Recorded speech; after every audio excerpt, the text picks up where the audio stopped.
We are recording this, so just be mindful of that if anyone wants to ask any questions later. We're also asking that anyone that is here, if you could please go to the chat section of WebEx and type your name and email so we can provide you future updates as well as more detailed answers if there's any questions in the Q&A, which we'll follow up with. Also, during the presentation, if you'd like to ask a question, please write your name in the chat section and we'll call upon you afterwards. If you're more comfortable writing your question, then I'll just go ahead and read those once the Q&A starts. Before we start tonight's presentation, we'd just like to acknowledge a couple people. Zach Basso from District 2 Outreach and the Office of Community Engagement is here from the County Executive's Office. Zach, thanks for joining us. And also Justin Silberman is here from Councilman Patoka's office as well. Justin, thank you for joining us for this meeting as well.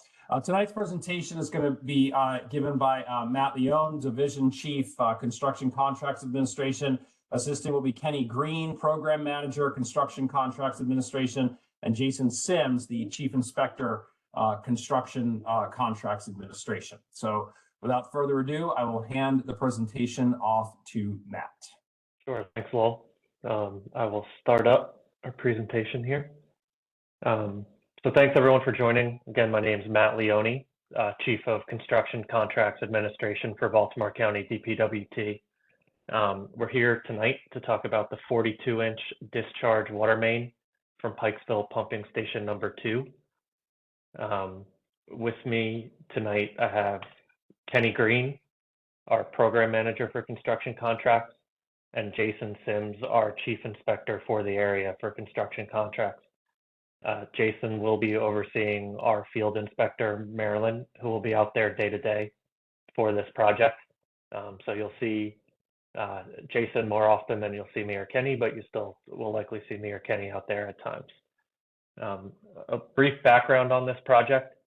It's just over 9,500 feet of mostly 42-inch diameter water main. There's about 130 feet of that 9,500 that's 30-inch water main as we get towards the end. That water main is leaving Pikesville Reservoir. This is a photo of Pikesville Reservoir during its construction. Right in the middle of the photo there, it's right behind Target, right against the Beltway. That's currently grass covered. So if you're riding on the Beltway and you see the grass covered kind of shallow hill with little Christmas tree looking specimens on the side, that's where we're at. We'll be starting there. That's the Pikesville Reservoir or Pikesville Pumping Station number 2. It'll be tunneled under 695 towards Reservoir Circle, where those 4 office buildings are. It will then be installed via open trench method. It will go through the parking lot of the Reservoir Circle office buildings. It will go out to Hooks Lane. It will make a left on Hooks Lane traveling towards Reisterstown Rd. It will then turn right onto Green Tree Road, and it will travel along Green Tree Road to Craddock Lane. There's a map on the next slide to help kind of get your bearings on that, since I know I'm at least a visual learner over the words. The installation under 695 will be tunneled. We are in communication with SHA. Everything is on board with SHA. We'll have monitoring during that tunneling under 695. And the reason for the project, it's ultimately to improve the overall water distribution infrastructure in the area. I know there's been several water projects on Reisterstown Road. This is DPWT's approach to improving the overall infrastructure.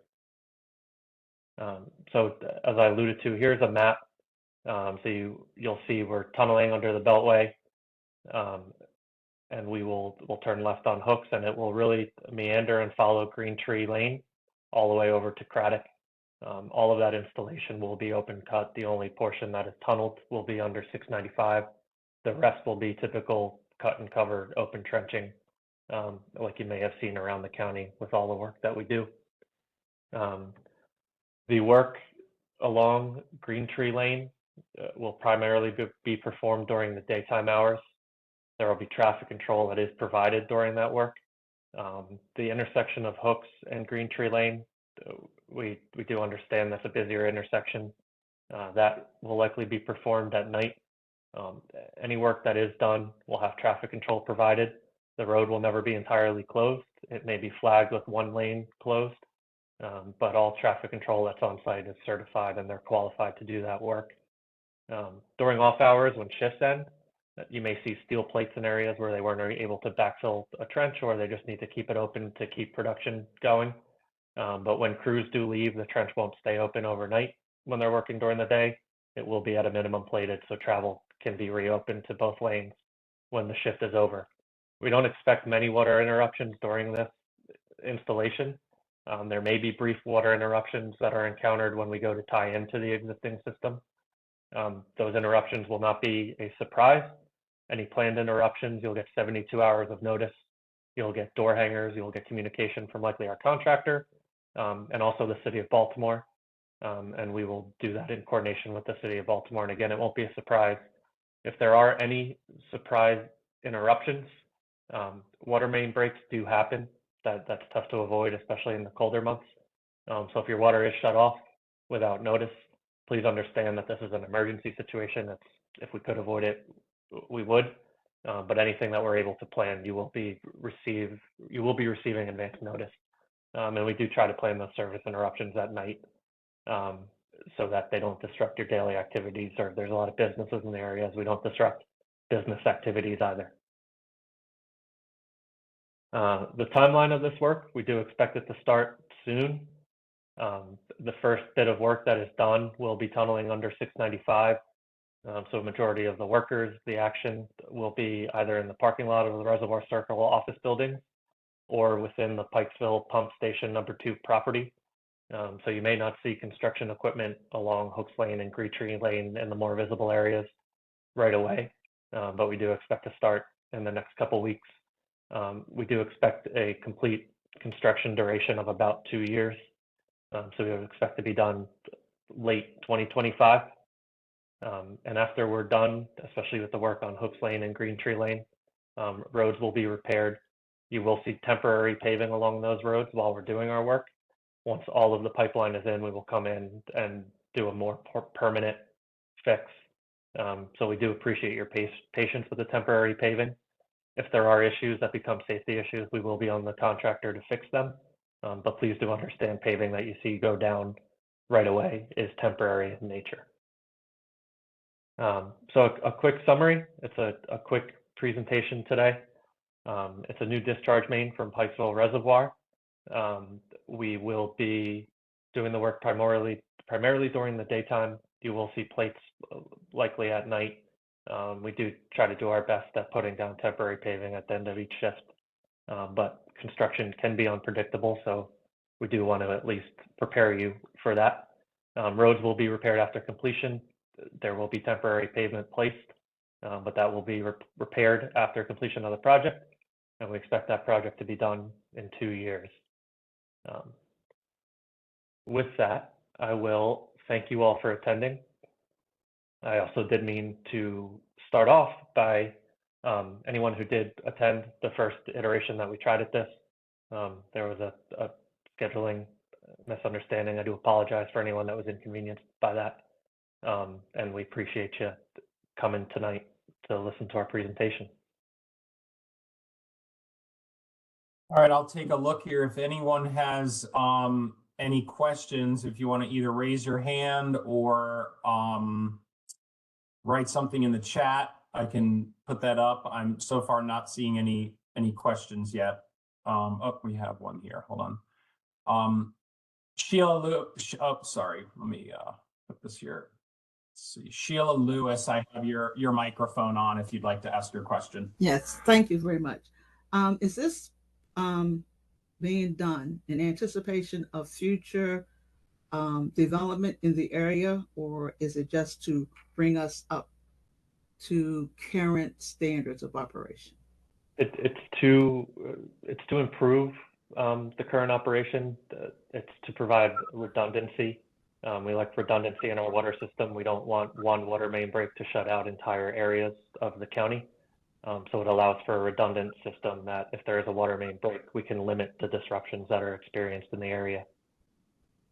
Okay, so this is not in anticipation of future development that we will have the capacity for future development? this project has not been specifically, at least communicated to me, that it's for that. It's been in design for quite some time, and the main goal is to provide redundancy in the system. Okay, thank you very much. Sure. Thanks, Sheila. Let's go to, I think Michael, did you have a question? Yeah, hi. So I'm in the executive center at Hooks Lane. That's where my business is, and I'm curious. It looks like from the map that the digging is going to be on the north side between buildings, I think 2 and 4, and the Annan Woods apartments, or is Correct. it going to be on the south side between buildings 6 and 8 and the Commerce Center parking lot? Sure. So my engineering professors would be mad. I didn't put a north arrow on here. North is generally left on this plan. Yeah, it's yeah, kind of kinda, yeah. actually facing north, right? Up is Yeah. right now. Yeah. We do run along buildings 2 and 4. It's between the Reservoir Circle office buildings and the Annan Woods apartments. And then to exit the Reservoir Circle property, the business office, that obviously will get cut off at some point. How will that traffic be managed so that people can come in and out? Sure. So when it gets to Hook Lane, it'll be in the lane further from you as you're exiting that office building. So there will be traffic control present. Managing that intersection will be probably an extra flagger at that intersection.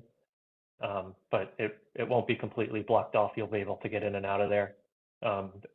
Might there be some minor delays as a result? Yes, that's the, I don't want to lie to you and say there won't be. Sure. But it will be, the safety will be managed. That's first and foremost, the safety will be managed by the traffic control crew out there. And just a follow-up question, as far as the entrance and exit to the circle, to Reservoir Circle from Hooks Lane, do you know how long that will be not blocked off, but how half of it will be blocked off and then the other half? How long will traffic entering and exiting be affected? That I don't expect it to be long. I'd expect on the order of weeks and not on the order of months. Hopefully more on the order of days.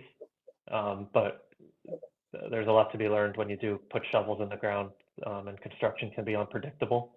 But it won't be very long term in that area. Okay, thanks. Matt, can you zoom in out there at the entrance to the complex? Is that zooming in for you or no? Yeah. The water main doesn't go through the entranceway. I'm thinking maybe that's what Michael was talking about.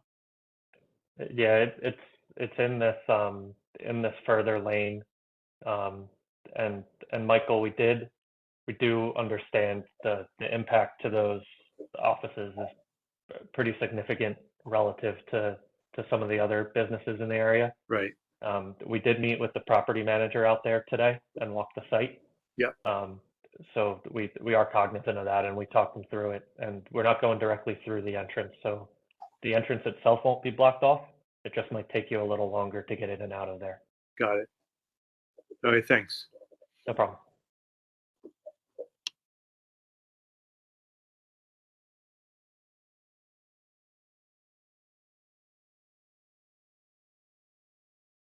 Lowell, I think I'm muted. Yeah. Thanks. We have one more question that's in the chat. It's from Richard Milner. He's asking what kind of traffic delays will be experienced during the project? Sure. We don't expect them to be major. I know I used to work in this area. I know the lunch rush around Woodholm Center can be tough. We don't expect major delays. We do expect them to be minor. There at times is, it's not a learning curve in learning how to manage traffic. It's just a learning curve in learning the flow of traffic as the days go by. So, they'll learn as they go. We can make changes on the fly to accommodate traffic. There will be times where it is one lane that is closed and you're flagged around that one lane. So traffic will experience minor delays But we don't like to have traffic back up in intersections. We don't like to have people wait for long amounts of time. So it will be managed accordingly.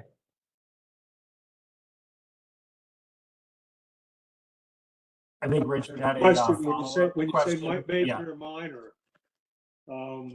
or minor, to me, minor is under 7 minutes. Anything over that is major. So are we talking about major or minor?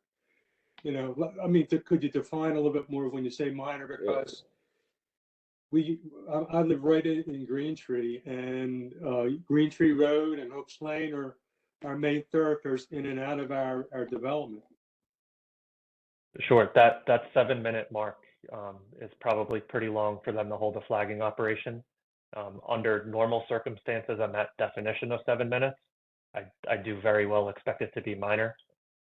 There may be some operations that I don't expect it to exceed 7 minutes by very long. Might it get a little bit over? And with extenuating circumstances, yes, but by and large, I expect it to be minor with that definition of 7 minutes. Thank you. Sure. Okay, and let's see, we have a follow-up question from Patterson here. Let me see, was this meeting even possible on laptops given the code access? Yes, and just to answer that on our end, yeah, we sent out links to with the invitation. So the invitation had, if you wanted to access it on your phone, but then also in the email, there was a link that you could click on to access it on your computer as well. So I hope that helps. This will also, as we said in the beginning, I don't know if you heard, this meeting will be posted on the county's YouTube page tomorrow to review. So if anyone missed anything or came in late, this will all be up there for review. Let's see. Anyone else have any other questions before we wrap up? Last call from anyone. If you have any other questions, raise your hand or write something in the chat. Going once, going twice. Okay, I think that's going to wrap it up. I want to thank everyone for joining us. Matt, do you have any final words for everyone? Sure. I think I said it a couple times here, but I'll add it. Construction is hard. When we're there with our large equipment, you can't miss us. We do understand there are other projects in the area. We appreciate your patience, but we are doing this for the good of our water infrastructure. The community's in great hands with Jason out there as your chief inspector. And if you do have any issues, there should be no hesitation to reach out to any of us. I was just going to ask you, is there an easy email or something if people have questions, or phone number, or before we go, just to get that on the record if people have any additional questions? Well, there was one more question in the chat. There was. Okay. Oh, how were businesses notified? Sure. So we've reached out to the Chamber of Commerce for the Pikesville area. And then those specific businesses in Reservoir Circle, we were able to reach out with them, and Kenny and I met with the property manager out there today. And I believe that was via Atman Properties. I think they have several properties in the area. Okay, and then as far as the contact information, what should people do if they have any questions? Sure. Our office's phone number is 410-887-3531. And my email is mleone@baltimorecountymd.gov. Okay. And if, yeah, and we will get the questions together from this, and anyone who provided their email will get you the written version of the questions just so you have them. And again, the this video will be posted. So let's see. Okay, Patterson is reminding us that the chamber is pay to play, I think, and does not represent all businesses, they're saying. I know I can say, you know, we've contacted the District 2 office, and I know on the call here very quickly, if I can pull this up very quickly. If I don't know if Justin, I know you're on the call, or and I was just going to open your mic. I don't mean to put you on the spot, but have you guys have reached out? Usually in these things, you reach out to the different businesses and the homeowners associations and things like that. Yes, that's correct. Okay, so just letting you know, we do our best to let the businesses know. So that's that. All right. All right, we'll wrap it up then. I want to thank everyone again for joining us, and we made all the announcements. So everyone have a great evening. Thank you all. Bye-bye.